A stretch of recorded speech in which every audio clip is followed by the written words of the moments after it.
Bienvenidos a todas y a todos a esta nueva cápsula de Derecho para Todos. El día de hoy vamos a comentar los distintos puntos del caso Artavia Murillo y otros, que tiene que ver con la fecundación in vitro contra el Estado de Costa Rica, en el cual se ven vulnerados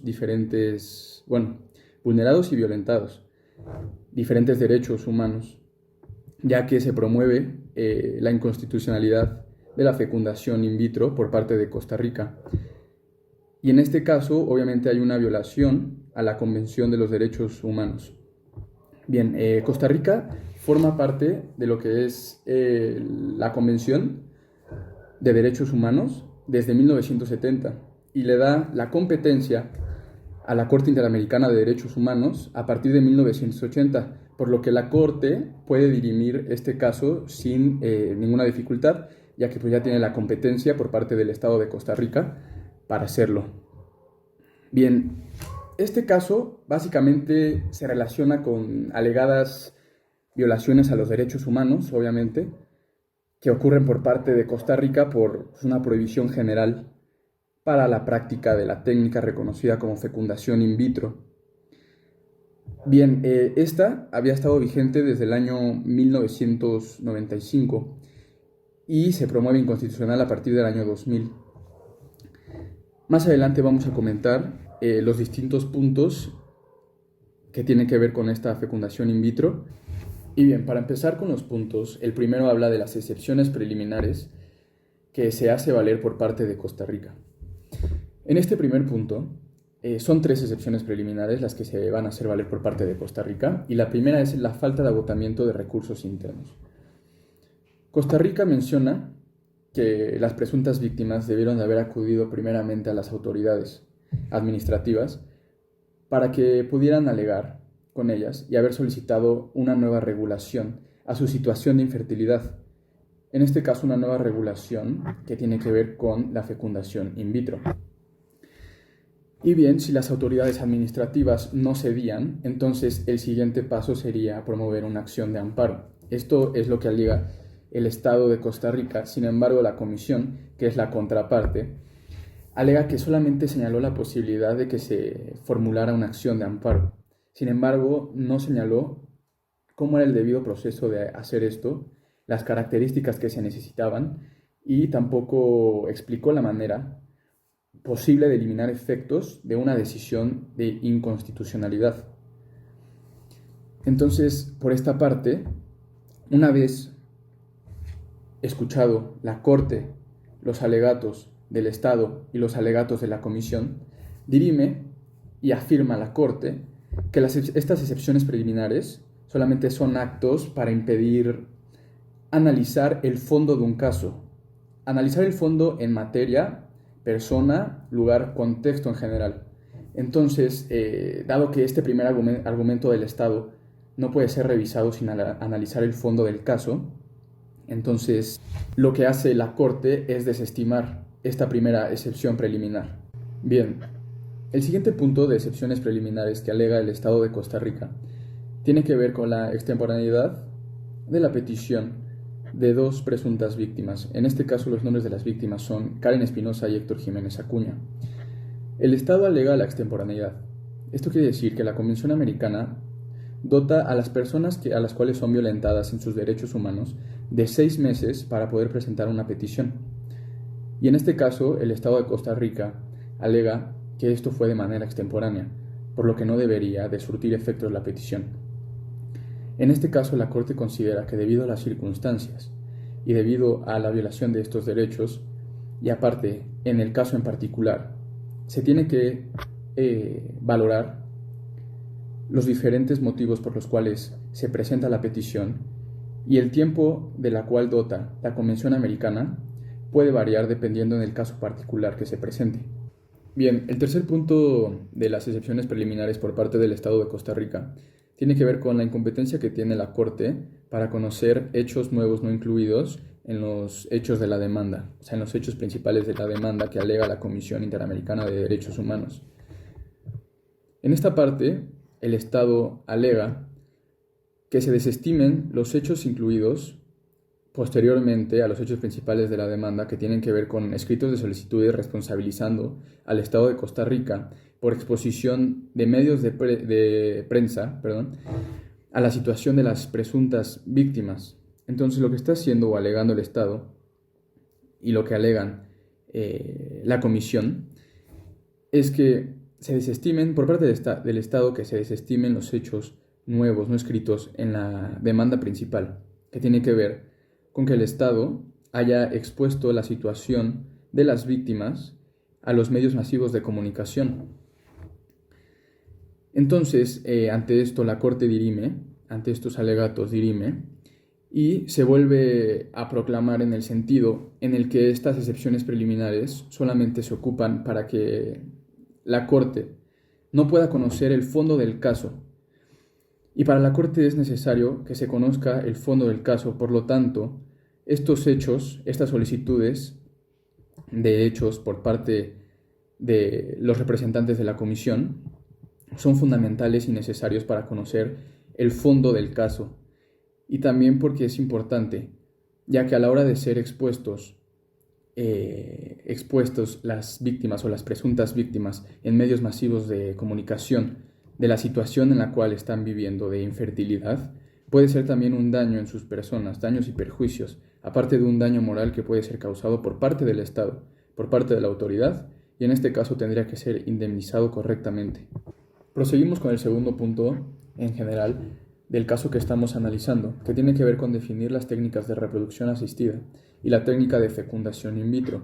Para comenzar, vamos a definir lo que es la infertilidad, que tiene que ver con la imposibilidad que tienen las personas de embarazarse de una manera clínica o biológica, tras haber mantenido relaciones sexuales sin protección 12 meses o más. Para esto se incluyen diferentes técnicas o procedimientos de reproducción asistida, que son un grupo de diferentes técnicas médicas que se utilizan para las personas y parejas que son infértiles y puedan lograr un embarazo. Estas diversas técnicas incluyen lo que es la fecundación in vitro. Por su parte, la fecundación in vitro es un procedimiento en la cual los óvulos de la mujer son retirados del ovario y son fecundados con un espermatozoide.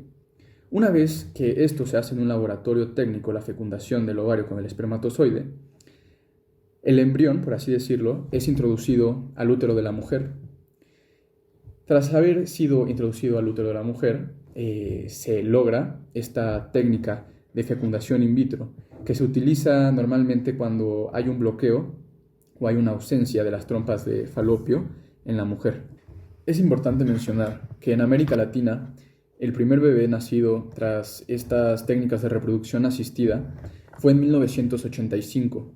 A partir de esto, en todo el mundo, con estas técnicas de reproducción asistida, de fecundación in vitro, han nacido más de 5 millones de personas. El tercer punto que vamos a abordar tiene que ver con la posición que adopta Costa Rica frente a la fecundación in vitro.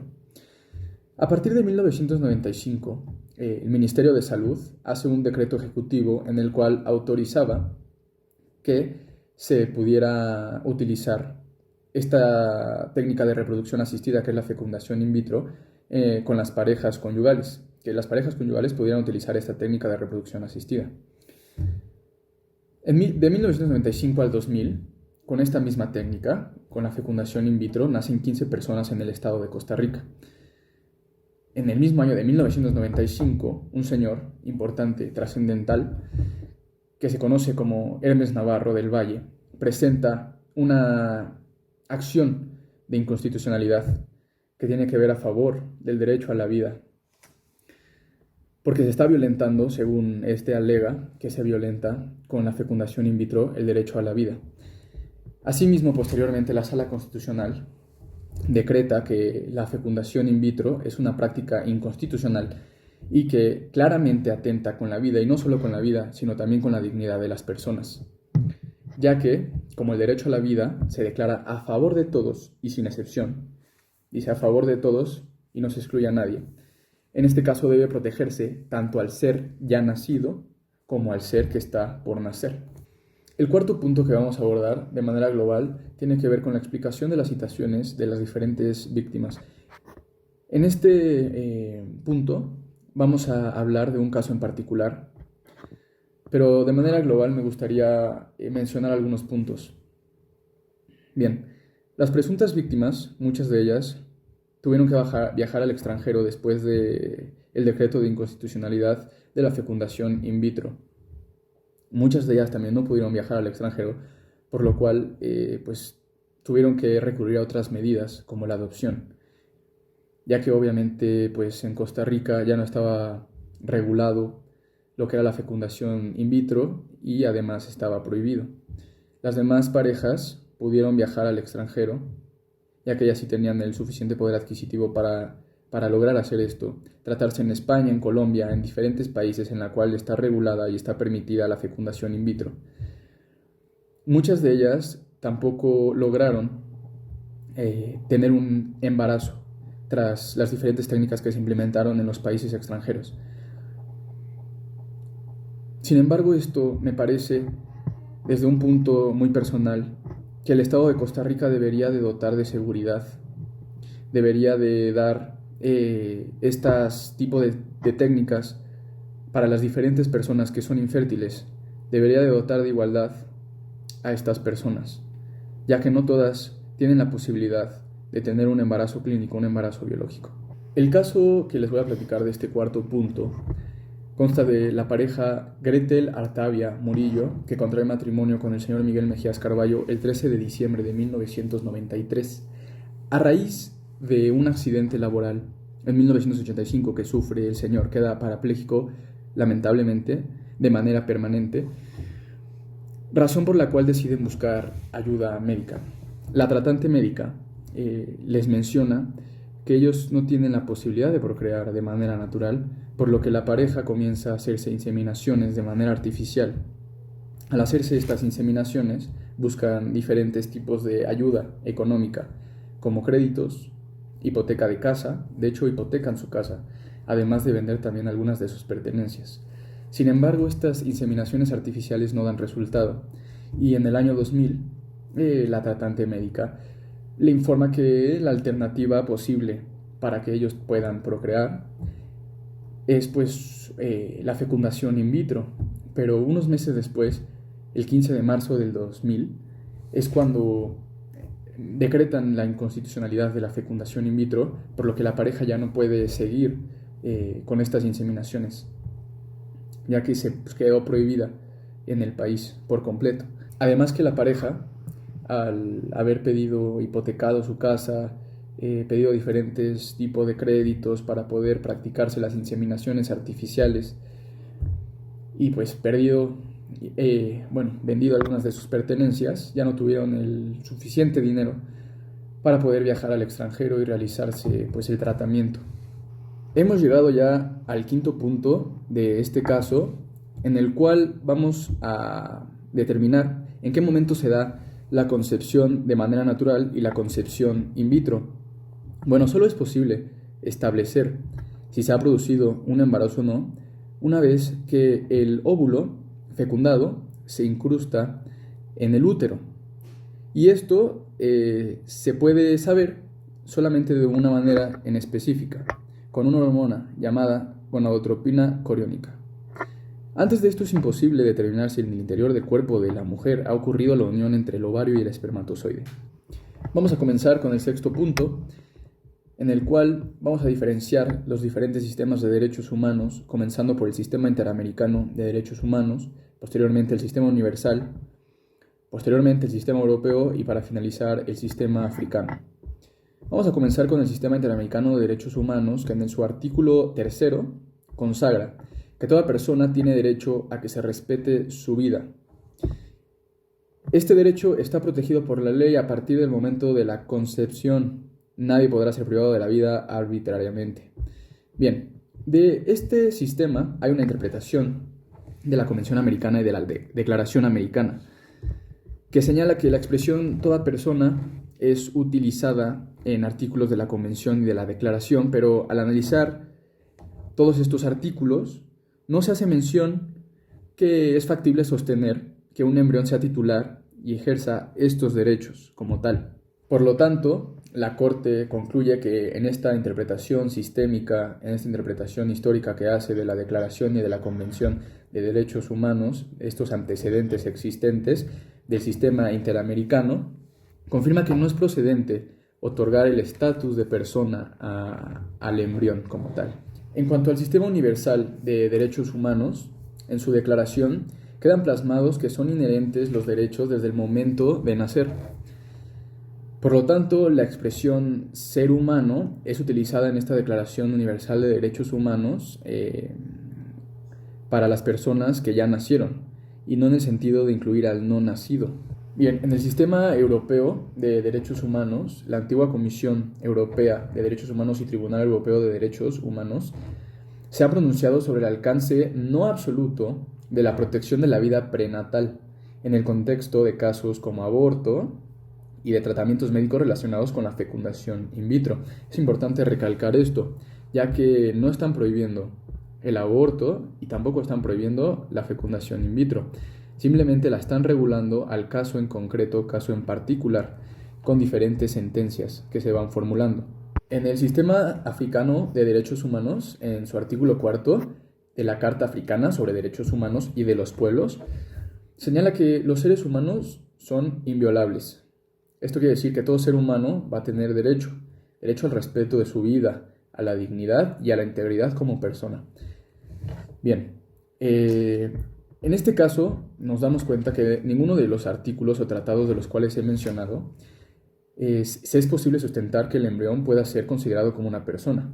De hecho, al contrario, los diferentes tratados consideran que no puede ser considerado un no nacido como persona y no se le pueden atribuir los mismos derechos que se le atribuyen a una persona.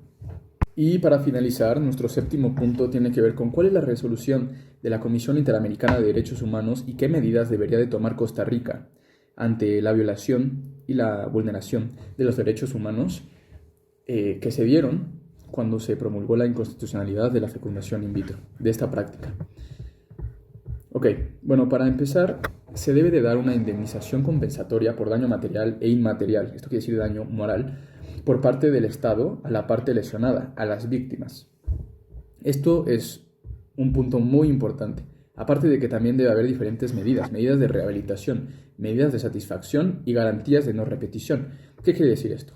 Las medidas de rehabilitación tienen que ver con que se preste servicios por parte del Estado, de la autoridad estatal, de otorgar a las presuntas víctimas lo que es tratamientos médicos, psiquiátricos o, en el caso, psicólogos que puedan tratar las perturbaciones que tuvieron en el transcurso del tiempo por la privación y la vulneración de sus derechos. Posteriormente están las medidas de satisfacción. ¿Cuáles van a ser las medidas de satisfacción que otorgue el Estado de Costa Rica a las presuntas víctimas? Bueno, ok.